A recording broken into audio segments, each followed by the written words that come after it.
We are in the BI Platform studio and I'm speaking with Nigel Turner, Principal Consultant of Global Data Strategy. Nigel, you did a session on data fabric and mesh, but then the data quality dependency during our conference. To set the context, can you briefly explain the concept of data mesh and fabric and how they differ from traditional architectures? Yes, of course, Fedor, and good day to everybody. At the conference, I was talking about these two relatively new concepts called data mesh and data fabric. And how do they differ? Well, basically, they're new architectural approaches to data management, I think. And despite the similarities in their name, I mean, I find mesh and fabric remarkably similar. They're quite different approaches to how you improve the management of data particularly across large and complex organizations. And to take each in turn, I mean, data mesh is mainly about the way changing data management around what people do and how those people are organized to deliver better data. And it's based very much on a few key concepts. And one of the key concepts is this concept of something called a data domain. And a data domain can be, as the term normally means, an area of related data like customer data, supply data, finance data, for example. Although it could also mean, in the context of the data mesh, it could be a function of the business. So it could be, for example, procurement as a function, or even an organizational department. So you could have the marketing department, which would form a data domain within the explanation of the mesh. And it's all about ownership of data. And the whole idea of data mesh is that data owners, who are the people that own these data domains, are ultimately responsible for the quality and the suitability of the data and its use across the organization. So basically, it puts the responsibility where it should lie, which is at the source systems where the data is ultimately produced. So that's the approach of data mesh. The other key thing about data mesh is it has this concept of data as a product. So if you think about a typical product management life cycle, like how you might produce, a step ladder, then there are a series of processes that you need to go through in order to make sure that step ladder is fit for purpose.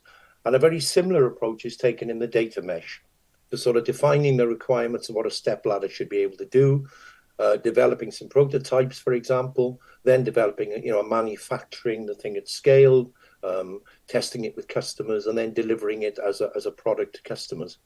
And the last sort of principle of data mesh is really this concept of a self-service data platform, so that people who want access to data, the data domain within the data mesh, should be able to access that through something which is often called a digital storefront. So it's the idea that, you shop for data just like you might shop on a website for a particular product or service. So data mesh, very much about people and organization rather than any new technologies. And if you look at data fabric, that's a different concept altogether, in the sense that it is really about new technologies and using new technologies to improve the connectivity, if you like, of people to data and systems, and also systems to systems. And we all know that if you look at very complicated big companies, they have many integrations and relationships between different data sources, different data users. And what the fabric tries to do is it introduces the idea of what they call a connective virtual layer. So that means that it tries to mask some of that complexity from some of the users and from other systems as well. And it does that really through four main components. It puts in a layer of metadata, which means that it's very much metadata driven. So one of the key components of a data fabric is the data catalog.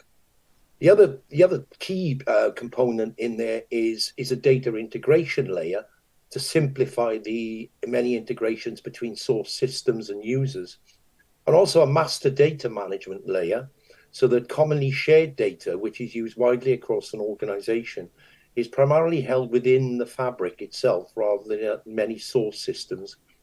And then finally, as well, a sort of data delivery layer that enables data to go from the sources into the users and other source systems. And they're very different approaches. As said, data mesh, very much about people and organization, data fabric, mainly about the use of new technologies. But last point I'd make about them, although they are quite different in their conceptualization, they have some similarities. I think there are three main ones. The first is that both are technology agnostic. So both the data mesh and the data fabric can operate using a different range of technologies. So you need, for example, in the fabric to have a master data management hub of some description, but many good master data management hubs are available, from different vendors, and therefore you're not tied to a particular vendor. You can pick the hub that suits your fabric better. I think the second thing as well is that both are very heavily focused on data science and analytics. So they're designed to make life easier for data scientists and people who are doing data analytics who spend an inordinate amount of their time at the moment, up to 80%, simply trying to find and connect to the data that they want. So by doing that, they reduce complexity. So in theory, both things are a positive thing for data management. Okay. And how do these architectures address data quality issues and ensure high quality data? Okay, well, I think they both start with the presumption that centralized IT, which has been the trend in recent years, through when you've had data warehousing, data lakes, and various other sort of technologies and architectures, have all tried to centralize data in the sense that will make it more accessible to everybody. But I think what both Mesh and Fabric say is that actually decentralization is better. That by centralizing data, it simply made the environment too big and too complex and too slow to adapt and to change. And therefore, they would argue that maybe the inherent data quality problems that many organizations still suffer from today, and they do. I go into them quite regularly, and the same old problems keep cropping up with data quality. They will say that that one of the reasons data quality is a problem is simply that these decentralized architectures are simply too big and too complex to deal with.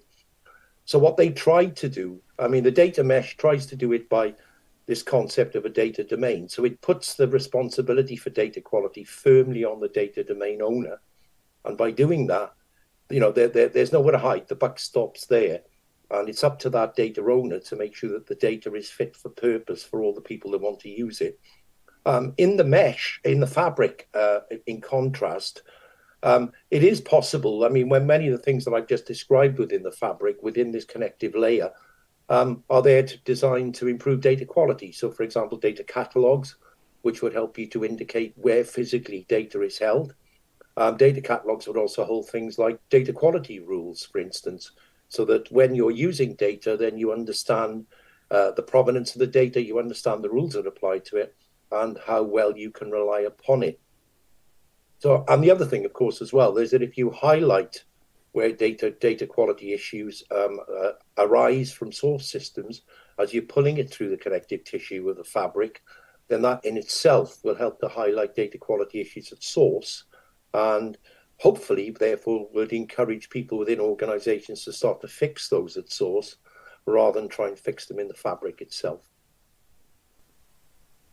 Yeah, okay. Well, that leads up to the next question that we have. Next to get clean, do these architectures also address the need to start and stay clean? In other words, do they address issues at source? Yeah, in terms of the data mesh, I think one of the key drivers of data mesh is improving data quality. And therefore, the buck stops here, as I said, as far as a data owner goes. And therefore, I think there's every possibility that if the mesh does become a reality in organizations and it is beginning to be implemented within organizations, then the answer is yes. Data mesh, I think, would be a good way potentially of keeping data clean. Although I'm a bit concerned, obviously, in terms of circumstances like where you have data which is widely shared across an organization. It's a pretty difficult job for the data owner to make sure that data is fit for purpose for everybody. Does the data fabric help data start and stay clean? Possibly not, certainly not at source level. But on the other hand, as I said earlier, the potential is that the fabric and the connective layer of the fabric could, when data quality problems are highlighted, feed those problems back and actually fix those problems at source. But I think that's some way into the future. But the potential is there. Whether they would do that right now, I'm not convinced yet. Yeah, okay. And what is the role and impact of self-service on data quality with these two architectures? Okay, well, again, take each in turn. I mean, if you look at the data mesh, um, I think again that if people are able to self-serve their own data, then that will increase the demand from data users to actually get the data quality improved within both the mesh and the fabric. I think, I think this is new concept that's come in now of data observability, and both the mesh and the fabric makes data more accessible to people, and by making that data more accessible and more observable, then it's much easier to track and to deal with any data quality issues that arise. And certainly the same with the data fabric. I mean, again, the potential is there that the data fabric could be reporting on data that doesn't appear to meet the business rules that the fabric will hold and contain. And therefore, you could develop workflows, for example, back to the owners of source systems and actually get them to fix the quality within those source systems. So on the whole, I think self-service is going to be a positive thing for data quality, but it doesn't, I think, remove the human component, because ultimately, at the end of the day, somebody has to decide if the data isn't good in a source system, what they're going to do about that. And I think we're a long way off yet before we're in a position where we can say, well, the technology can fix it for us. It's the oldest myth, I think, of data quality that, and I've been doing this stuff for a long time, that somehow, if you buy the right tools, then you can fix all your data quality problems. You don't, because data quality is a holistic problem. And usually data quality problems are a combination of people not doing the right things, business processes not performing as they should, and technology sometimes as well not delivering what it promises. So you still need holistic approaches to solve it. But I think this could help certainly in terms of the technology side of that, and focusing on where the shortcomings are in what people are doing, and the shortcomings as well in business processes. Yeah, right.